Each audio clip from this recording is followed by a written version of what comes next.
pasamos a tratar el título 2 del temario, el Fondo Nacional para la Cancelación de la Deuda con el Fondo Monetario Internacional. Expediente 0016-S-2022, proyecto de ley por el cual se crea el Fondo Nacional para la Cancelación de la Deuda con el Fondo Monetario Internacional. Quiero aclarar que en nombre de las comisiones de Legislación General y de Presupuestos del bloque del Frente de Todos, hemos designado al diputado Heller como miembro informante. Así que queda, para presentar el proyecto, informando el proyecto. Queda en uso de la palabra el diputado Carlos Heller. Gracias, presidenta. Bien, como usted dijo, estamos tratando un proyecto que ya tiene media sanción y que viene en revisión a esta Cámara de Diputados, cuyo objeto es la creación de un Fondo Nacional para la Cancelación de la Deuda con el Fondo. Y que, entiendo claramente, pone en el centro del escenario la cuestión histórica de la fuga de dólares, la evasión impositiva y cuáles pueden ser las formas posibles de afrontar el pago de la deuda con el fondo. En lo esencial, el objetivo de este proyecto es obtener los fondos para hacer frente a la deuda heredada, sin que eso afecte las posibilidades que el país tiene de utilizar sus recursos para mejorar la calidad de vida de la población. Aquí deberíamos decir que deberíamos verlo en una doble expresión, porque por un lado en la negociación de la deuda heredada se ha obtenido un amplio plazo que hace que hasta el segundo semestre del 2026 esta deuda no genere erogaciones y por lo cual tendremos bastante tiempo, una vez sancionada esta ley, para que los mecanismos allí dispuestos vayan generando resultados que permitan acumular recursos para que cuando llegue el momento de los vencimientos podamos hacerlo sin afectar las políticas de crecimiento, desarrollo, etcétera, etcétera, etcétera. Y que esencialmente, como dije, tienen que ver con la calidad de vida de la población. Lo interesante del proyecto es que apunta a hacerlo a partir de gravar a aquellas personas residentes que no cumplieron con las leyes impositivas de nuestro país, que evadieron el pago de impuestos que les correspondía efectuar al haber obtenido importantes ganancias en nuestro territorio y que las mandaron al exterior. Yo podría decir, sin chicanear, que la oposición podría muy bien acompañar este proyecto sin entrar en contradicción con su postulado de no querer crear impuestos nuevos ni aumentar alícuotas. Porque aquí no se está hablando de eso. Aquí se está hablando de que cumplan con las obligaciones contraídas y con la plata que ganaron bajo las leyes vigentes. Y que la que se llevaron afuera, primero la ganaron aquí. Porque si no, no se la podrían haber llevado. Simplemente se la llevaron sin declarar y entrarán todas las variantes, desde el contrabando, la fuga, todos los ilícitos que querramos imaginar y que han permitido que esos fondos se encuentren hoy en otros destinos, habiendo eludido cumplir con las leyes vigentes en la Argentina. Y quiero decir sin eufemismos que el que no cumple con las leyes comete un delito y el que comete un delito es un delincuente. Y en este caso estamos tratando de que los delincuentes no estén protegidos por una legislación y al contrario estamos tratando de crear una legislación que permita perseguir y obligar a que esos delincuentes cumplan con sus obligaciones fiscales con la República Argentina. De eso se trata este proyecto. Veamos entonces algunos datos y cuestiones que queremos plantear. Comencemos con el informe del Banco Central, titulado Mercados de Cambios, Deuda y Formación de Activos Externos 2015-2019. No sé qué se ríe. Ah, no, porque lo veo que se ríe. Quería ver si dije algo cómico. Ah, bueno, perfecto. No, no estoy sensible, estoy atento.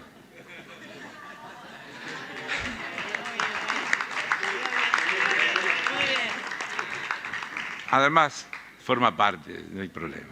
Las relaciones lo permiten.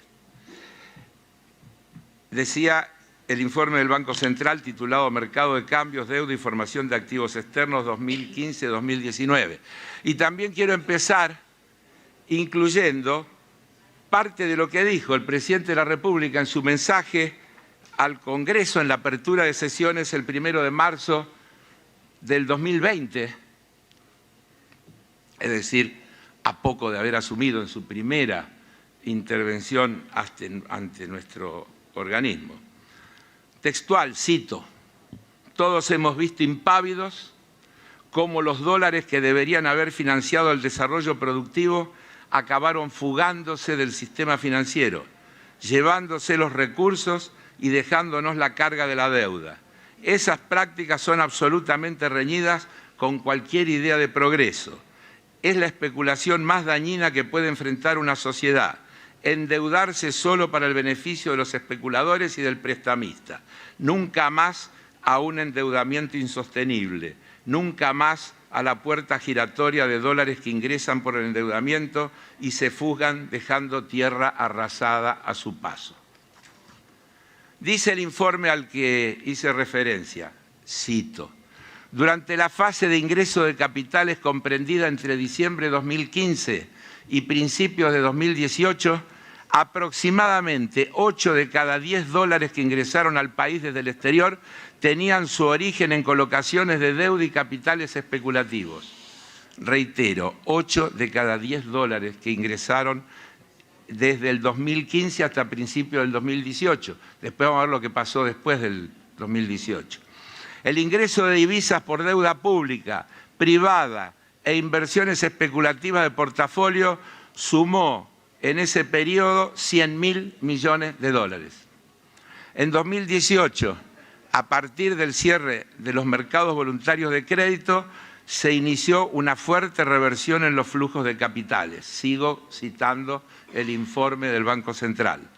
A lo largo de todo ese periodo, la formación de activos externos de los residentes, coloquialmente llamado fuga de capitales, se triplicó, superando los 86.000 millones de dólares. Aún durante la primera fase del auge e ingreso de capitales, la formación de activos externos de los residentes alcanzó a 41.100 millones. Y en la etapa de aceleración de capitales, a partir de mayo del 2018, la fuga alcanzó a 45.100. Y acá les pido que presten atención a estos dos datos que acabo de dar. La fuga de capitales fue prácticamente similar durante la fase de auge, que es la etapa previa a la crisis, lo que indica que hay algo más que el temor a lo que pasará para fugar esos capitales, y lo iremos demostrando a lo largo de la intervención.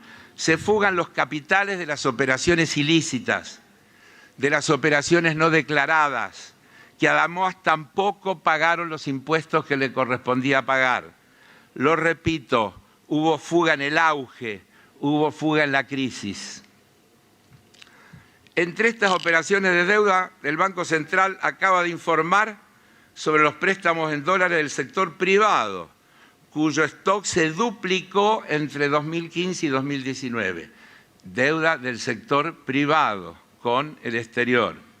Fíjense que gracias a las distintas regulaciones impulsadas por la autoridad monetaria, entre ellas la restricción del pago de deudas subsidiarias y las refinanciaciones compulsivas del resto, entre enero del 2020 y abril del 2022 se evitaron pagos de deuda del sector privado con impacto en el mercado cambiario por 26.635 millones de dólares, que hubiera que haber pagado en el caso de que no se hubieran tomado esas medidas que fue tomando la autoridad monetaria. Pero además están las inversiones de cartera especulativa. En abril de 2018, las inversiones acumuladas llegaron a 12.500 millones de dólares. A fines del 2019, la casi totalidad de esos capitales se habían ido de la Argentina. Fueron los beneficiarios del denominado carry trade. Traían dólares, los convertían en pesos, obtenían altísimas tasas de interés y luego, ante la posibilidad eventual de una devaluación, convertían esos pesos nuevamente en dólares y terminaban yéndose con elevadísimas ganancias en dólares.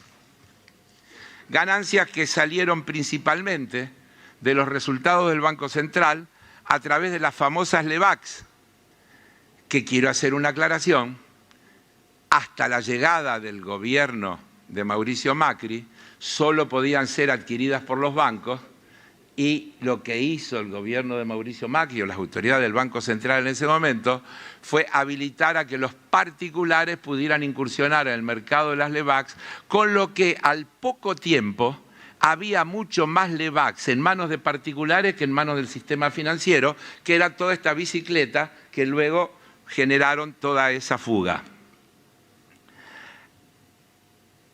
Alguien podría sostener cuál es el problema, si como vinieron se fueron, la trajeron y se la llevaron. El problema es que vinieron flacos y se fueron gordos, porque con las altísimas tasas de interés en pesos muy superiores a las variaciones del tipo de cambio, hicieron una pingüe ganancia a partir de una mera acción especulativa. Toda esta explosión de inviabilidad del endeudamiento, que se hizo palpable cuando los mercados no le quisieron prestar más a la Argentina. Luego recuerdo de haber emitido un bono a 100 años en dólares al 7% de interés anual. Digo esto porque a veces, si alguien le hubiera prestado a la Argentina al 1% a 100 años, por ahí hubiera sido una buena operación. Al 7% de interés anual es una operación leonina, firmar un contrato a 100 años. Fue allí cuando el gobierno anterior decidió acudir al fondo con ese préstamo récord de casi 45.000 millones de dólares. Endeudamiento que recuerdo se hizo a espaldas del Congreso y obviamente a espaldas del pueblo, al que se le dijo en aquel discurso inicial que era por razones preventivas, que se había llegado a un acuerdo preventivo por las dudas. La vicepresidenta de la Nación el día lunes definió claramente una de las consecuencias de ese endeudamiento. Cito textualmente: este proceso ultrainflacionario que estamos viviendo hoy en la Argentina es el producto del endeudamiento criminal de los 4 años del macrismo. Esto tenemos que tenerlo muy claro, muy claro, muy claro. Por eso ahora intentan decir que es el déficit fiscal o es la oferta y la demanda, y además que los empresarios no tienen nada que ver. ¿Tiene sentido común, compañeros, compatriotas? Cierro la cita. Y también cito los fundamentos del proyecto. Históricamente el endeudamiento externo en la Argentina ha financiado la fuga de capitales, ya que los dólares que ingresaron a nuestro país y que tendrá que pagar toda la población, fueron apropiados por unos pocos, quienes los sacan del país por diferentes mecanismos, opacos o ilegales. También se concluye que todo endeudamiento en moneda extranjera condiciona, pero hay un tipo de endeudamiento que es el que más condiciona la política soberana de una nación, el que se toma con el Fondo Monetario Internacional. Podríamos citar lo que dice el propio Fondo Monetario en el informe ex post respecto del crédito que le dio a la Argentina. El programa no cumplió con sus objetivos, dice el Fondo Monetario, a pesar de las importantes modificaciones de las políticas económicas. El aumento de los resembolsos junto con la fuga de capitales de los residentes. Repito, a pesar de las importantes modificaciones de las políticas económicas, el aumento de los reembolsos, dice el fondo, junto con la fuga de capitales de los residentes, ejerció una presión considerable sobre el tipo de cambio.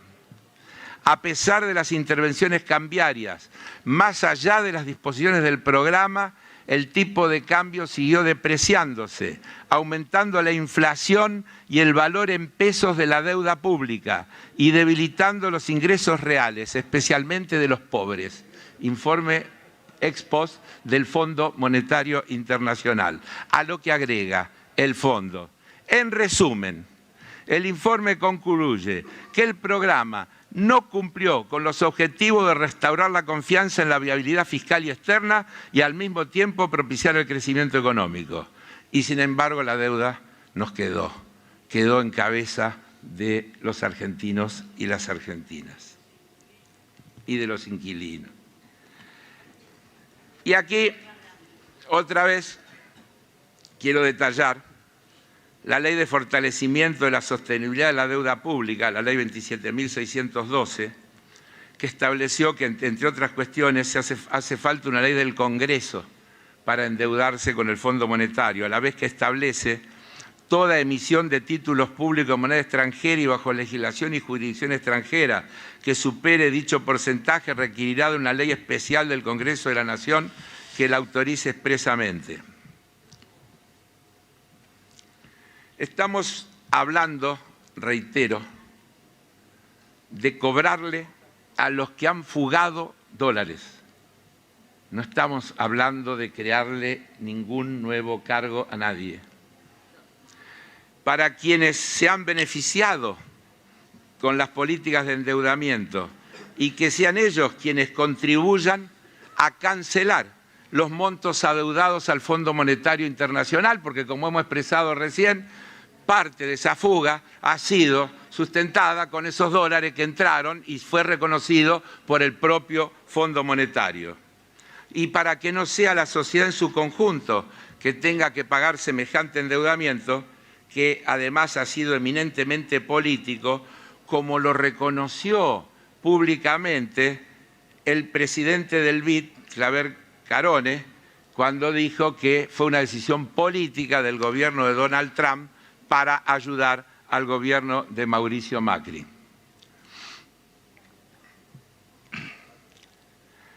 Está claro que la fuga de capitales no es un hecho administrativo, es un hecho que hay que verlo desde la política y lo trataré de explicar más adelante.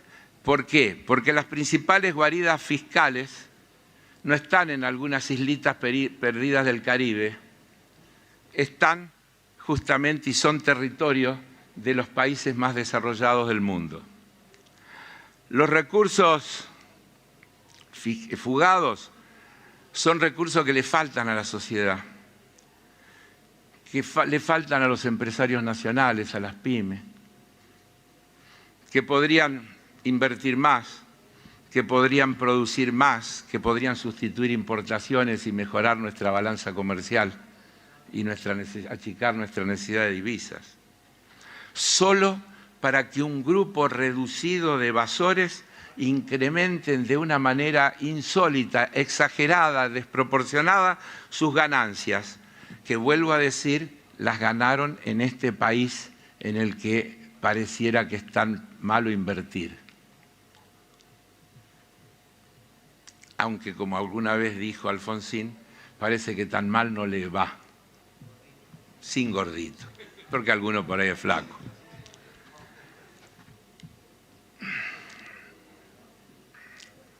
No entendí el chiste. No importa.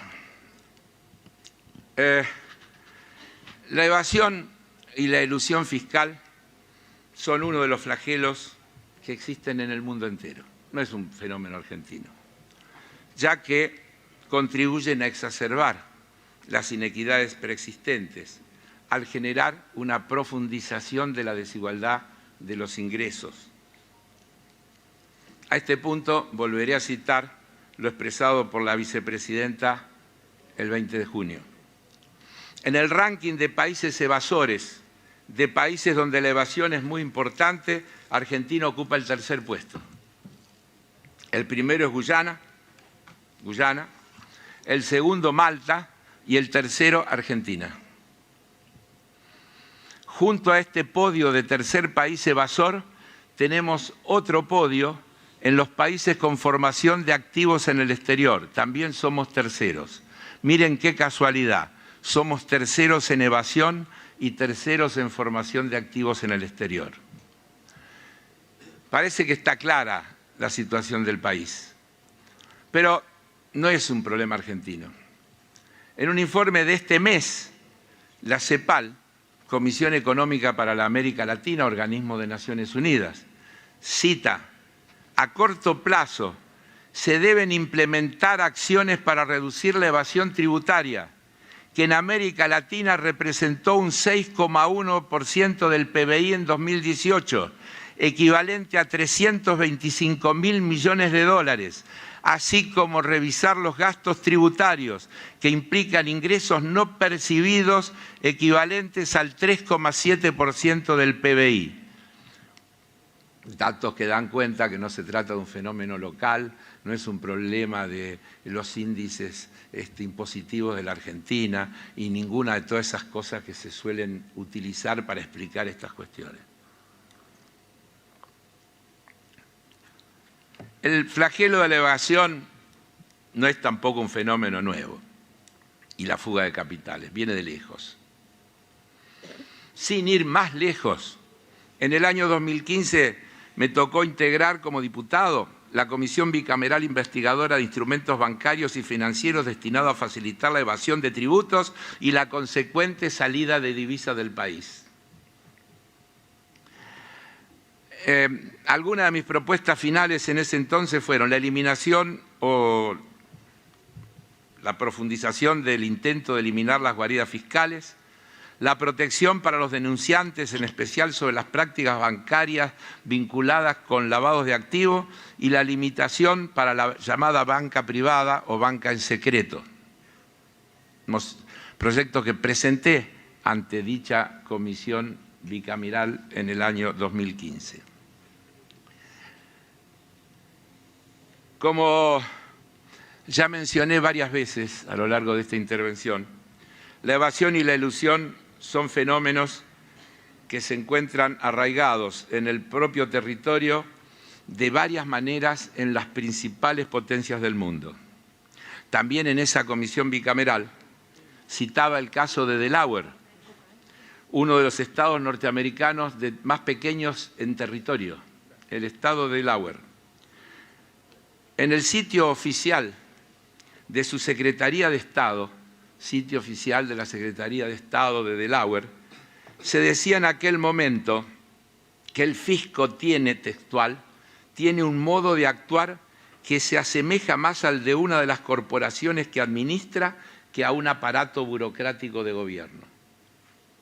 Y no es casual.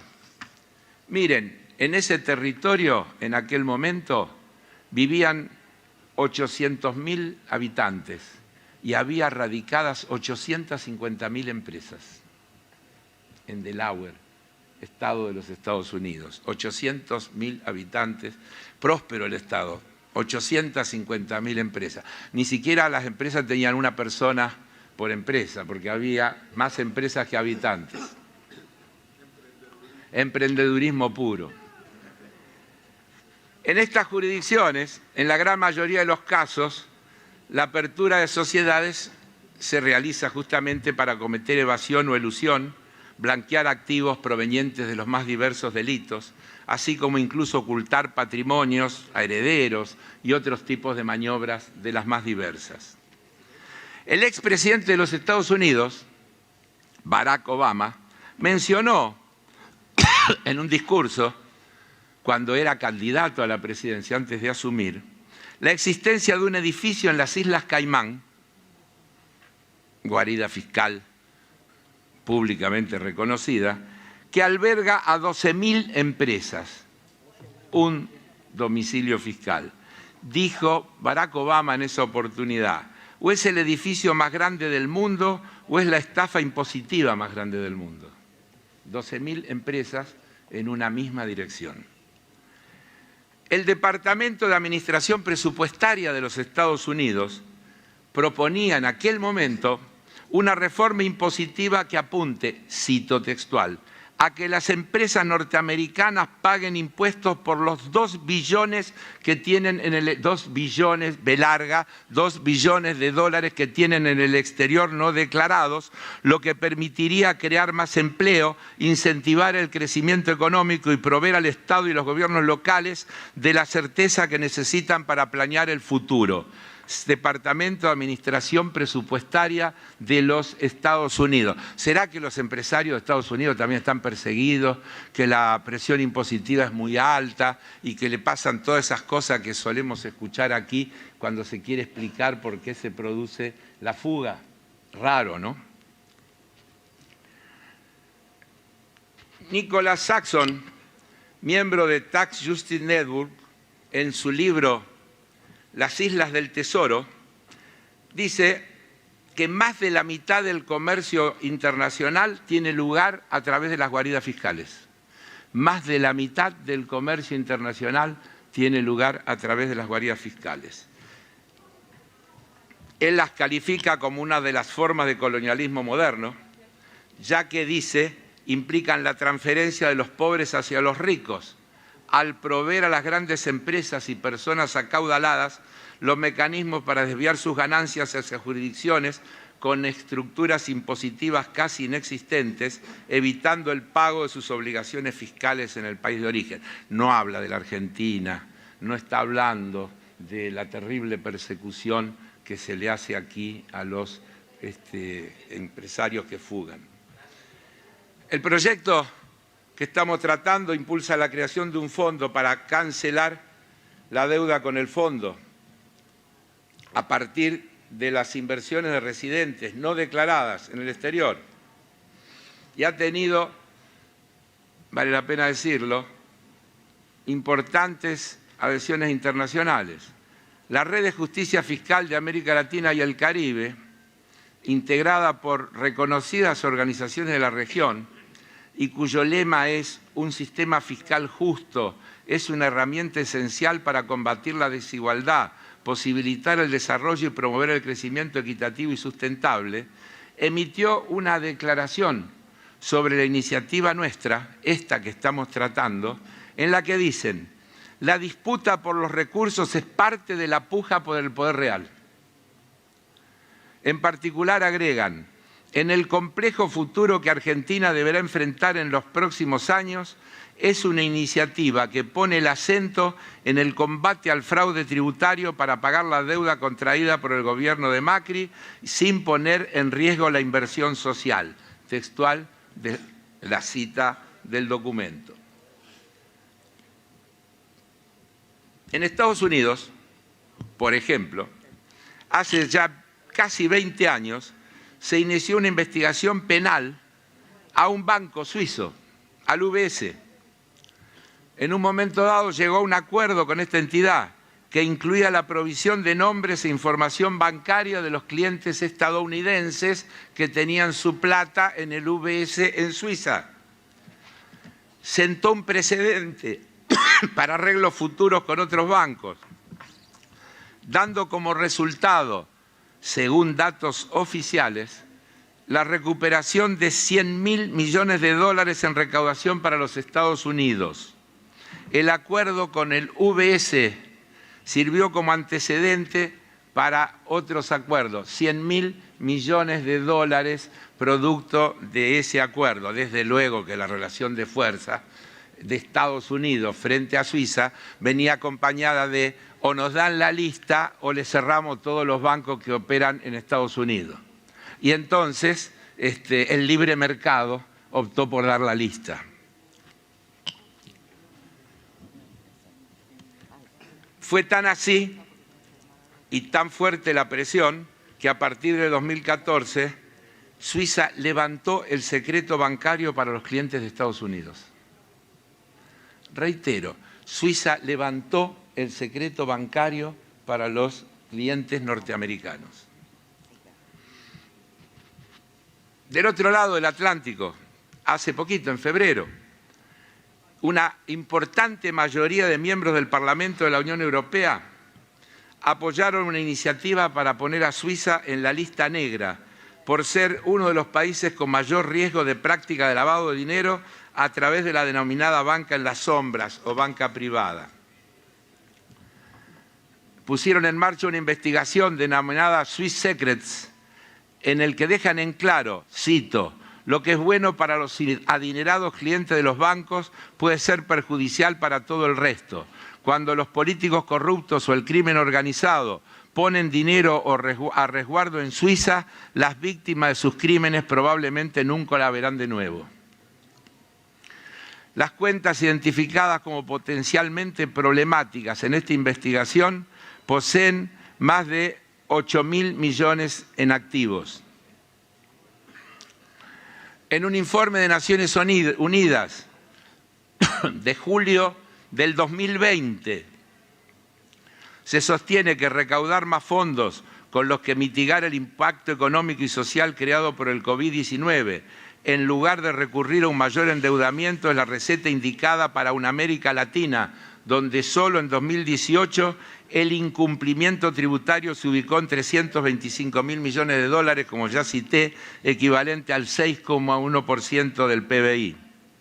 La OCDE, Organización para la Cooperación y el Desarrollo Económico, en su informe titulado «Acabar con los montajes financieros abusivos», destaca que los avisos anónimos y las denuncias han dado lugar a investigaciones exitosas en muchos países y siguen siendo una fuente útil de obtención de datos en un entorno de creciente descontento público con los evasores fiscales y con aquellos que lo facilitan o lo permiten.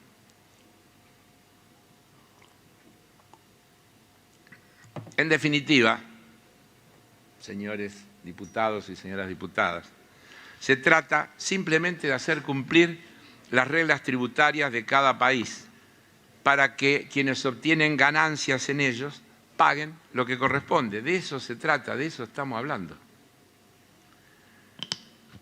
También sería un gran paso para empezar a recuperar parte de los fondos fugados por evasión impositiva, en algunos casos con maniobras de cambio de residencia. Esto permitiría obtener recursos para hacer frente no solo a la deuda, para también generar otros fondos para destinarlo a políticas de crecimiento, empleo y mejorar en general las políticas de distribución del ingreso.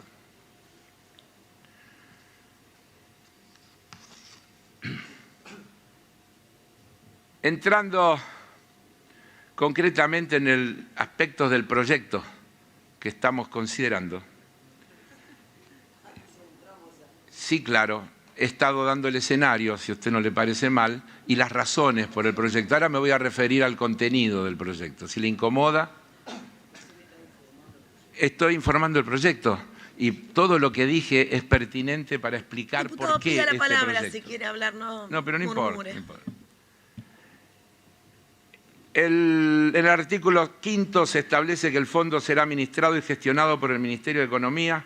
El proceso de contralor, fiscalización y supervisión de su gestión será realizado por la Comisión Bicameral Permanente de Seguimiento y Control de la Gestión de Contratación y de Pago de la Deuda Exterior de la Nación del Honorable Congreso de la Nación. Estarán obligados al pago las personas humanas, personas jurídicas o sucesiones indivisas, todas ellas residentes en el país a la fecha de entrada en vigencia de esta norma, que sean titulares y o posean participaciones societarias de los bienes alcanzados, como establece el artículo 6. Los recursos del fondo provendrán de lo recaudado, que se aplicará sobre los bienes situados y o radicados en el exterior que no hayan sido declarados ante la AFIP, artículo 7. Serán objeto del pago los siguientes bienes: tenencias de moneda nacional o extranjera, inmuebles, muebles, incluido acciones, participaciones en sociedades, derechos inherentes al carácter beneficiario de fideicomisos u otro tipo de patrimonio de afectación similares, toda clase de instrumentos financieros o títulos valores, tales como bonos, obligaciones negociables, certificados de depósitos en custodia, los famosos ADRs, cuota parte de fondos comunes abiertos o cerrados, criptoactivos y otros similares. Demás bienes en el exterior, incluyendo inmateriales, crédito y todo tipo de derechos susceptibles de valor económico. Para la definición y evaluación de los bienes se utilizará la ley del impuesto a los bienes personales. Hay una alícuota general del 20% que establece el artículo 9 para aquellos que declaren voluntariamente las tenencias no declaradas con anterioridad. Si se declara con 6 meses de retraso, la tasa será del 35%. Si no hay declaración voluntaria y la AFIP lo descubre a través de la fiscalización, el sujeto se allana en 15 días una vez establecido, el pago será del 50% de lo descubierto. Queda claro, porque se ha escuchado por allí, que esta ley no exime a los sujetos alcanzados de las investigaciones por delitos existentes de contrabando, narcotráfico, lavado de activos, terrorismo, trata de personas u otros similares. Se refiere, en este caso, al beneficio del delito impositivo que estaría saldado con la presentación. Se pagará en dólares de los recursos en el exterior y se faculta al Poder Ejecutivo a otorgar plazo de pago de hasta 12 meses, según dice el artículo 12. Aquellos que no realicen sus pagos deberán cumplir con todas las obligaciones tributarias omitidas, más el pago del 20% y serán pasibles de ser denunciados por los delitos incurridos, según el artículo 13. Quiero destacar que se encomienda a la AFIP a aplicar todos los convenios internacionales de intercambio de cooperación y o información contra la evasión fiscal proveniente del narcotráfico, lavado de activos, financiamiento al terrorismo y otros ilícitos, artículo 20, al igual que la UIF en el marco de su competencia, artículo 21. De la misma forma, sobre el periodo de sospecha, cuando las variaciones operadas en los bienes sujetos a pago durante los 5 años inmediatos anteriores a la fecha de entrada en vigencia de esta ley hicieran presumir una operación que configure un ardite evasivo o esté destinado a eludir su pago, la AFIP podrá disponer que aquellos se computen a los efectos de su determinación, según el artículo 23. De similar forma, cuando se detecten modificaciones de la residencia fiscal durante los 5 años inmediatos anteriores a la fecha de entrada en vigencia de esta ley, y éstas hicieran presumir que existió una maniobra maliciosa para desvirtuar el verdadero lugar de residencia, la AFIP podrá disponer que continúen siendo residentes hasta tanto se apruebe la baja solicitada, según establece el artículo 24. Quiero resaltar también el siguiente, el artículo 25. El Ministerio de Economía, antes de tomar nuevo endeudamiento en moneda extranjera, deberá solicitar opinión sobre el impacto de la operación en la balanza de pagos y su viabilidad de repago a la Comisión Bicameral de Seguimiento y Control de la Gestión de Contratación y Pago de la Deuda Exterior de la Nación y al Banco Central de la República Argentina, tal como lo prescribe en este último caso el artículo 61 de la Ley 24.156 de Administración Financiera y de los Sistemas de Control del Sector Público Nacional. La tarea de detección de activos radicados en el extranjero y no detectados no es fácil. Hemos explicado aquí el escenario global y todos sabemos que no es fácil, pues son activos que se tratan de ser encubiertos. Me acuerdo que en aquella comisión del 2015 mostramos publicidades de algunos bancos que hacían gala de la opacidad y así lo decían en su propaganda de banca privada. Nosotros garantizamos que nadie va a poder llegar a saltear todas las barreras que ponemos para poder identificar esos depósitos. Decían más o menos algunas de aquellas posibilidades. Por ello, para que resulte más efectiva, se propone la creación de la figura del colaborador y de propiciarle un premio económico a su cooperación en pos de mejorar la recaudación tributaria. Quiero hablar de esto en particular porque ha sido bastante criticado y quiero también aquí ir a la experiencia internacional. En la legislación de los Estados Unidos existe esta figura y existe la figura de darle un incentivo al colaborador. Es así que lo denominan en su acta de ley de fecha 23 del 10 del 2019, llamada Acta de Transparencia Corporativa 2019, que entre otros temas regula de un premio de hasta el 30% de la recaudación para que el colaborador denuncie una operación maliciosa o defraudatoria al Fisco Nacional. También en Francia, desde 2016, se propone en sus leyes la figura del arrepentido, que luego la actualizaron recientemente, en marzo de este año. También está la Directiva 2019 del Parlamento Europeo sobre la protección de las personas que señalan violaciones en los mercados financieros y de capitales. En el artículo 28 de nuestro proyecto se establece la figura del colaborador para cooperar con la AFIP en la detección o localización de bienes ocultos o no declarados y o maniobras de evasión fiscal. Además, el Ministerio de Justicia deberá establecer un programa que se haga cargo de la recepción de la información que brindan los colaboradores y establecer protocolos que garanticen el secreto, seguridad, anonimato y pago de la recompensa. Se define al colaborador a través del artículo 29 como persona humana o jurídica que actuando en forma personal o conjuntamente proporcione información relacionada con una violación de las leyes impositivas y de lavado de activos. Se incluyen las entidades bancarias, las compañías financieras, las sociedades de ahorro, agentes de bolsa y de cambio, entre otras, sean nacionales o internacionales. El monto mínimo para informar por parte del colaborador no debe ser inferior a los $500.000 por activos no declarados, según el artículo 30. Entre las obligaciones del colaborador está estar a disposición para declarar ante la instancia judicial o administrativa de forma confidencial y no puede difundir información alguna. Si lo hiciera, perderá el derecho a la recompensa y conllevará la responsabilidad penal y civil correspondiente, según el artículo 31. El aporte de información del colaborador deberá ser veraz, confiable, contundente y sincero. Quise poner esto en detalle y termino diciendo que el proyecto incluye el informe anual ante el Congreso de la Nación, que deberá efectuar el Poder Ejecutivo, que contenga todos los hallazgos y determinaciones realizadas, hechos relevantes contra el lavado de dinero, estrategias propuestas, entre otras, ampliamente detalladas en el artículo 27.